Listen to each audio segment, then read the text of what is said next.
Yo, welcome into the House of L podcast. I'm Laurence Holmes. Thank you so much for hanging out here with me. Whether you're listening to just the audio, if you're checking out the YouTube page because you want to see my house.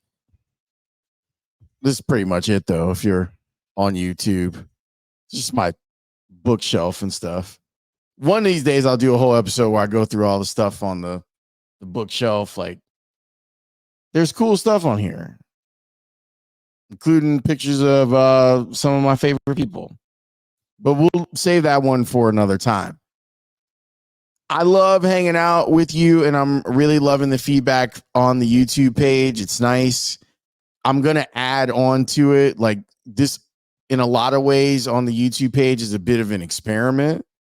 And I think so far it's going pretty well. And it's just another component of what House of L is trying to do. Move into this video space and see how it feels. For those people who rock with me just on an audio level, I thank you for your continued support of this podcast. If you would give us a 5-star review on Spotify or on Apple, as weird as it sounds, it helps with placement.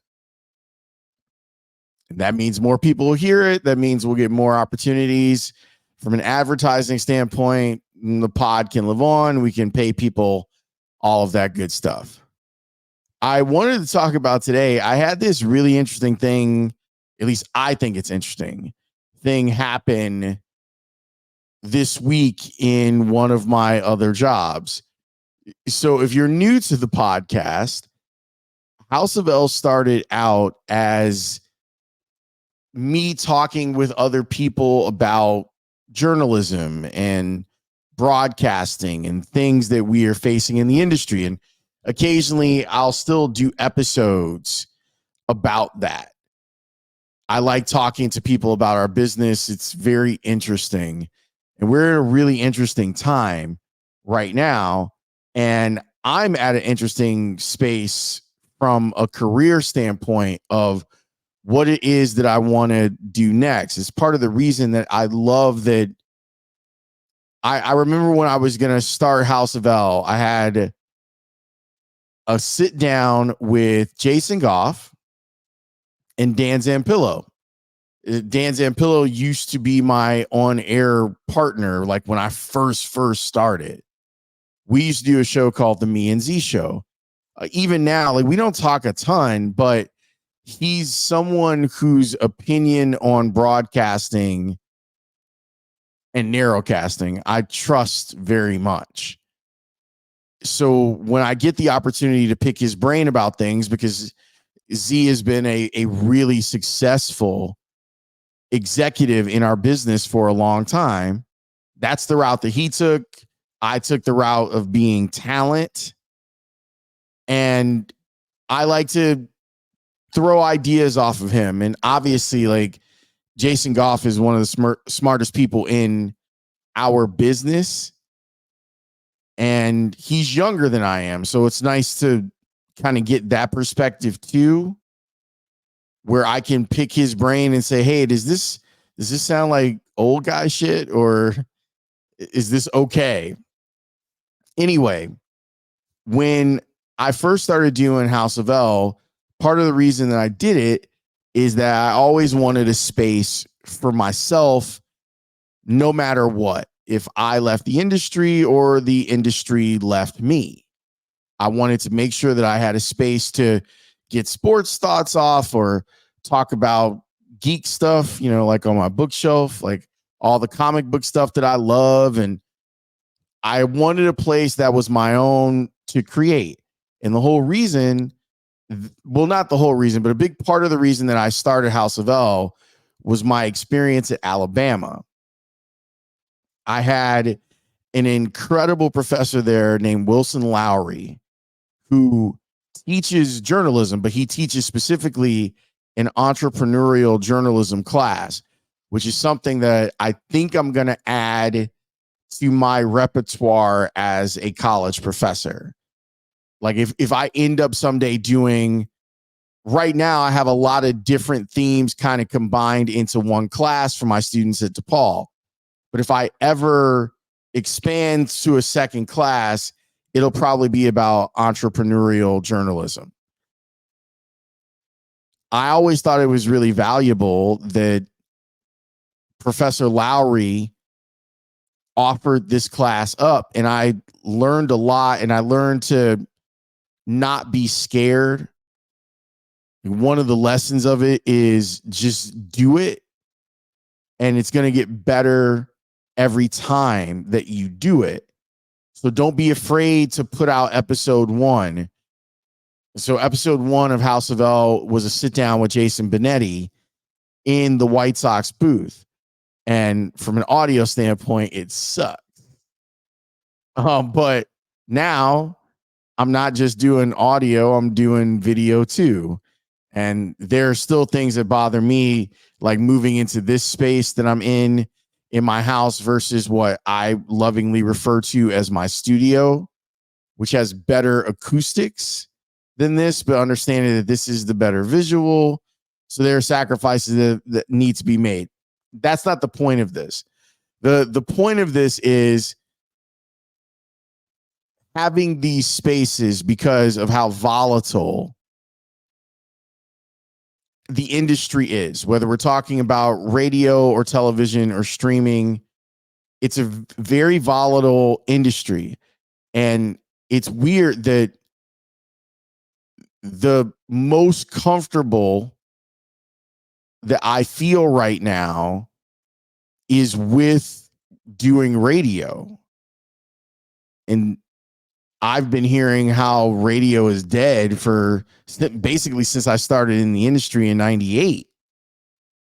And there's some truth to radio being a struggle, although the sports platform, that medium, doesn't seem to slump outside of the points in the calendar where there's less sports.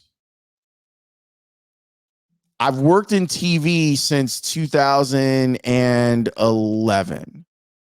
That's when the people over at Channel 5 had asked me, do I want to come in? I had done like guest spots at Channel 5. So I guess maybe it's probably 2009. I had done guest spots there on Sunday mornings. Zoraida Samblin and I would talk about the Bears game. And it was one of those things where it started out, I think, as me doing like a call in. And I was like, why don't I just come to the studio? It'll be good practice for me. And it ended up being great practice for me. And that eventually turned into, a couple years later, me working as a sports reporter and anchor for NBC5. And then I got an opportunity to work for a network called 120 Sports, which is now called Stadium. I still do stuff for Stadium occasionally. And I did that from 2015 to about 2018 or 2017. And then I joined NBC Sports Chicago doing the football after show and various other things. If you have not heard, NBC Sports Chicago is going to cease operation at the end of September. Like, we got our letters, like official letters, that it's going to cease operation. And just so we're clear, so that people, I want to try when I can to make media literacy as easy for you as possible. NBC5, so like where Layla works and where I used to work, that will still exist. Channel 5 is not going anywhere, but the regional sports network that was created, NBC Sports Chicago, that is going away. It will no longer exist. So the place where you've been watching White Sox games and Bulls games and Blackhawks games, and back in the day before Marquee, Cubs games were on there too, that's not going to be there anymore. There's all sorts of reasons why. And when we get to the end of this thing, I'll do a whole pod about it. But basically, NBC as a corporation, or Comcast as a corporation, have kind of started to move out of the regional sports network game. It's not as lucrative as a thing as it used to be, which makes sense. So the rights for the Blackhawks, White Sox, and Bulls were up, and NBC had a decision to make, and they kind of decided to punt and say, yeah, we're going to move out of this. So now there's going to be a new network that's created, the Chicago Sports Network. Ironically, it'll be going by CSN, which is what Comcast Sportsnet, which turned into NBC Sports Chicago, was known in shorthand with CSN. They're going to start broadcasting on October 1st. I am fascinated on how this is going to work. Like there's a lot of moving parts to making that happen, and to do it as quickly as they need to do it. Were we 7 weeks out from them debuting? I'm struggling to see how it's going to work, but I do know that there are a lot of smart people. Some have been my bosses in other places, are working on it. So I'm guessing they'll get it done, but there's a lot in the way of it. Like this network's home is going to be at the United Center, similar to Stadium Network, because they're kind of under the same umbrella. It's, again, a little too complicated to get into in this pod. But the Democratic National Convention has got the United Center tied up for basically the whole month of August. So to launch a new network is a Herculean task. I wish everyone a lot of luck in getting it done. As they're trying to figure this out, they're just trying to make sure that the lights are going to be turned on, that they can bring you the Bulls games and the Blackhawks games once we get to both of those teams preseason. I know that there have been a few people hired as talent. I personally I don't fit into any of the boxes really in what they have. Like I'm kind of known for doing football, and as it stands, there isn't a football component to this. So NBC, since they're ceasing to exist in October, they're not going to have the football after show. Not that I was hosting that anymore anyway. Ruthie Polinsky has been doing an incredible job hosting that. But the football programming, I host Football Night in Chicago once a week, sometimes twice a week. And I got my final assignment. My boss over at NBC asked me if I can do August 26th, which is Monday. And I've pretty much blocked out all my Mondays because I know that they want me to host. And so I said, yeah. And this past Monday, I thought we had a really good show. So I'm on my IFB talking to my producer, Anthony, really sharp dude. And I said, hey, can you clip the show for me? Like I thought I actually looked good and I was pretty good. The interviews were solid. And I said, I like having some of my shows when they're good. And some of it is like learning tape for me, honestly. But I thought about it and I was like, oh, and one of the director, my guy Ellis, the director, he said, you should probably start getting more of your shows clipped over the next couple of weeks. And it clicked that I need them for a resume reel, which is a wild thought for me because even though it's been different places, I've been working steadily in television in Chicago for 14 years. And so the idea of like, oh, I need a resume tape.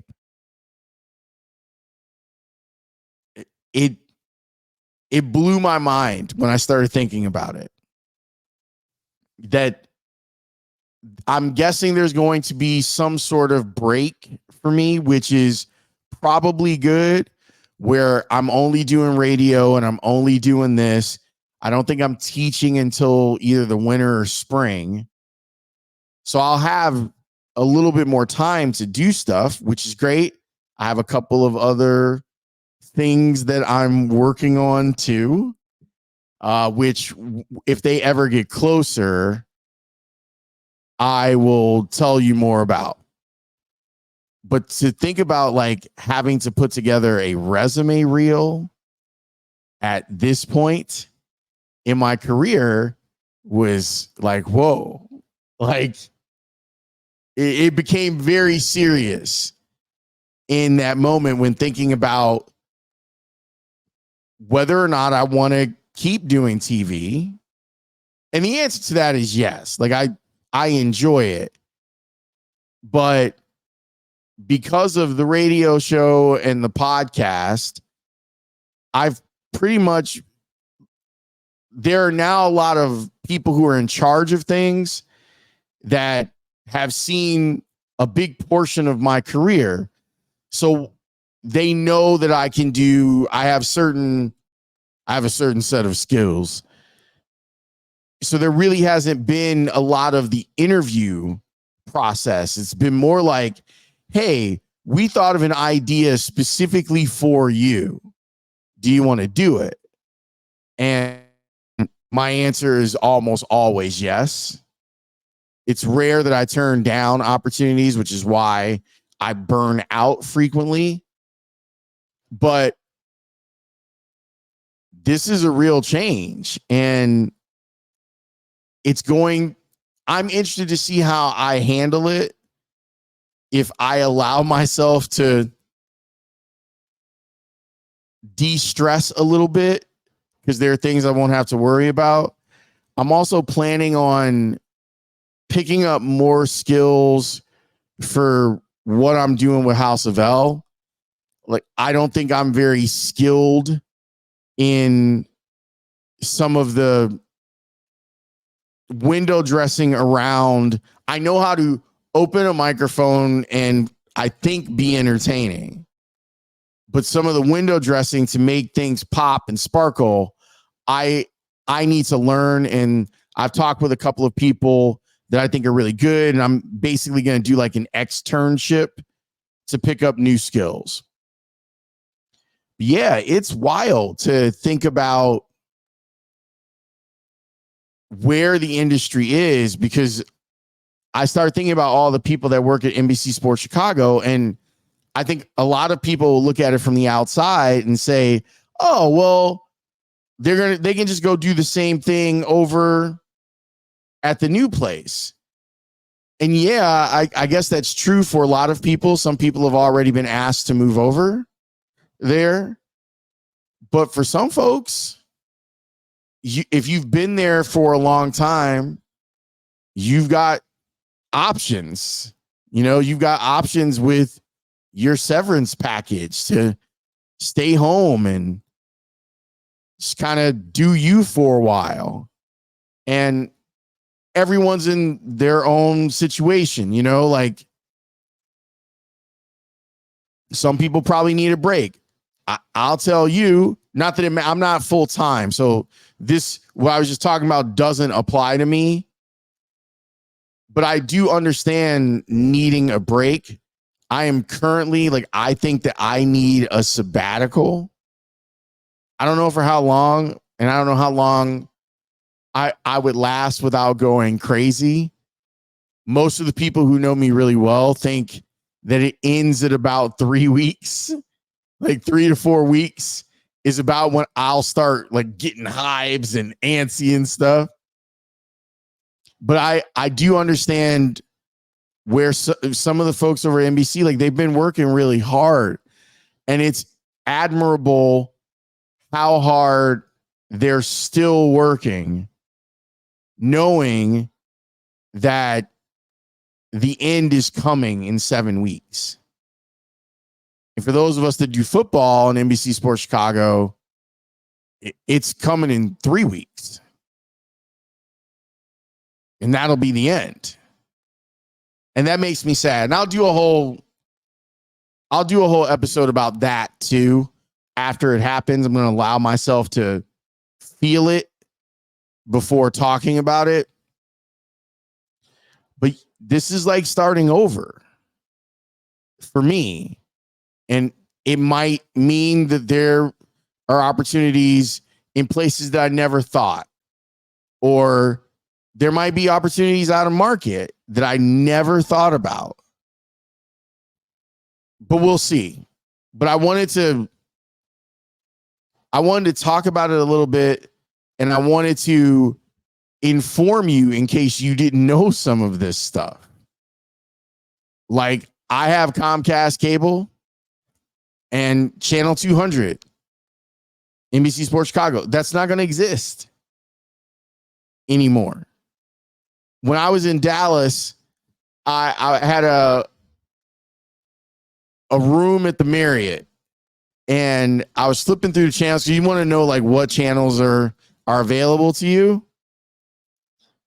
And the Longhorn Network just has this card up on it, like the station no longer, and like that's going to happen to NBC Sports Chicago. It's just not going to be there. And it's going to feel really strange. And there's still a lot of stuff for the new network to figure out, including carriage. And I'm fascinated by that too. Because think about it. Comcast provides roughly somewhere over 50% of cable to the Chicagoland area. They get to set the rules when it comes to how much a regional sports network is going to cost you every month. Now imagine you're this new place that has to negotiate with the parent company of the RSN that just died. And partially because they don't think that it's a revenue generator. How's that negotiation going to go? And are you, the consumer, going to be the person that ends up paying for it? There's a lot there, man. A lot. But I hope you got something out of this. And as soon as there are updates that I know, I'll let you know. But yeah, I could coming to the realization that after 14 years consecutively of doing this, that I'm going to be grounded for a while is new. And it's a little scary. But it's not like TV was always extra. So it's not like a money thing, but to not have that and not be working on that muscle is going to take some getting used to, for sure. Anyway, I thank you for watching on YouTube. I thank you for listening to the podcast on Spotify or on Apple. Write a review, tell a friend, leave a comment if you want. If you got a question, I like to go through them on the YouTube page. I'll try to answer as honestly as I can. And thanks for all of it. And I'll talk to you next time. Peace.